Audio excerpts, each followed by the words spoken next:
안녕하세요, 리바이버입니다. 이번 영상에서는 아반떼 HD의 프론트 크로스 멤버에 대한 이야기를 해보겠습니다.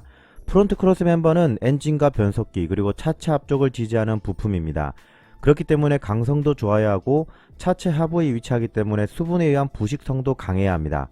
최근에는 고장력 강판이나 핫스탬핑 프레스와 같은 경량화 기법이 사용되고 있지만 아반떼 HD가 개발되던 2000년대 초반에는 경량화와 내부식성을 위해 액체를 이용한 하이드로포밍 기법이 적용되었습니다. 일반적으로 크로스 멤버 생산에 사용되는 공정은 두 개의 판을 용접하는 형태가 대부분입니다. 이에 비해 하이드로포밍 기법은 복잡한 형상을 한 번에 만들어낼 수 있고 몇 번의 공정과 금형의 생략으로 상당한 비용 절감 효과가 있습니다. 게다가 일반 프레스의 경우 자르고 난 뒤 스크랩이라는 버리는 부품이 발생하게 되지만 하이드로포밍은 필요한 만큼 파이프를 잘라 성형하기 때문에 낭비하는 부품의 수가 적고 후가공에도 많은 시간이 필요하지 않습니다. 크로스 멤버가 가져야 할 강성과 내부식성에 대해 하이드로포밍 기법은 이 두 가지 모두를 만족합니다. 첫 번째는 강성입니다. 하이드로포밍은 두께를 일정하게 할 수 있어 구조적으로 안정적이고 용접이 필요 없기 때문에 용접에 의한 무게 증가 및 금속 자체의 형질 변화에 따른 내구성 저하와 같은 문제점이 적습니다. 중량과 가격은 10% 줄어들고 부품 수는 60% 줄어들며 생산성은 30% 향상되는 공법입니다. 두 번째는 내부식성입니다. 하체 부식, 즉 녹은 프레스 부품 모서리 그리고 용접부에서부터 시작됩니다.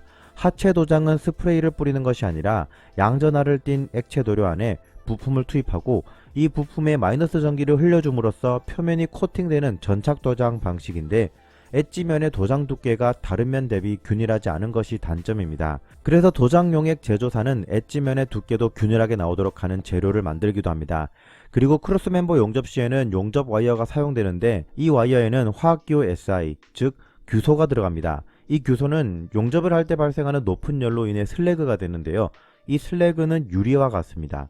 이 슬래그가 표면에 있는 상태에서 전착 도장을 하게 되면 유리는 전기가 통하지 않기 때문에 이 부분만 도장이 되지 않습니다. 그러면 도장면과 유리 사이에 수분이 침투해서 그 부위부터 녹이 발생합니다. 뿐만 아니라 주행 중에 각종 충격이나 외부에서 날아온 이물질로 인해 유리가 떨어져 나가면서 녹이 발생합니다. 물론 크로스 멤버를 생산하기 위해 용접을 완전히 없앨 순 없지만 하이드로포밍 공정을 이용하면 용접 부위를 최소화하여 내부식성을 높일 수 있습니다. 이 기술이 적용된 프론트 크로스 멤버는 아반떼 HD, i30 1세대, 카렌스, 로체 등이 있습니다. 모하비의 프레임 바디에도 적용되어 있죠. 1세대 i30나 아반떼 HD가 여전히 도로에서 쉽게 볼 수 있다는 것도 내구성이 좋기 때문입니다. 다만 그에 비해 이 차량들의 리어 멤버에는 하이드로포밍 부품이 없기 때문에 부식이 심한 편입니다. 프론트 크로스 멤버도 하이드로포밍부를 제외한 용접부는 부식이 심한 편이죠. 그렇다면 왜 최근에 생산되는 차량들은 하이드로포밍 공법을 보기가 힘들어진 것일까요? 이에 대한 명확한 근거는 찾을 수 없었지만 엔지니어로서 추정하는 이유는 다음과 같습니다. 첫 번째로 이 기술이 규모의 경제에서 외면당했다는 것입니다. 어떤 제품이든 많이 만들어야 가격이 저렴해집니다. 하이드로포밍을 하기 위해서는 일반적인 프레스만으로는 만들 수 없습니다.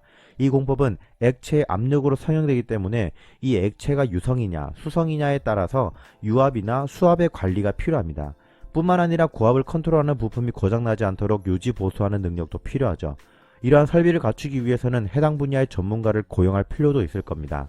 그리고 하이드로포밍의 장비 수요가 적다면 당연히 공급 단가는 높아지게 됩니다. 설비상의 이상이 발생하면 부품이 교환되어야 하는데 그 부품의 가격이 비싸지면 유지보수 비용도 높아지고 결국 이 비용은 하이드로포밍 제품의 가격에 반영되어 시장에서의 가격 경쟁력은 낮아지게 될 겁니다. 그리고 하이드로포밍에 물을 사용하게 되면 성형 후에 물을 완전히 제거해야 합니다. 그렇지 않으면 제품에 녹이 발생하게 되니까요.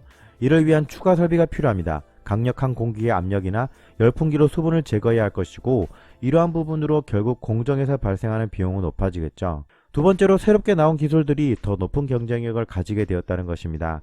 고장력 강판이나 핫스탬핑 기술 등 대부분의 성형 기술은 독일이나 일본에서 먼저 선보인 공법입니다.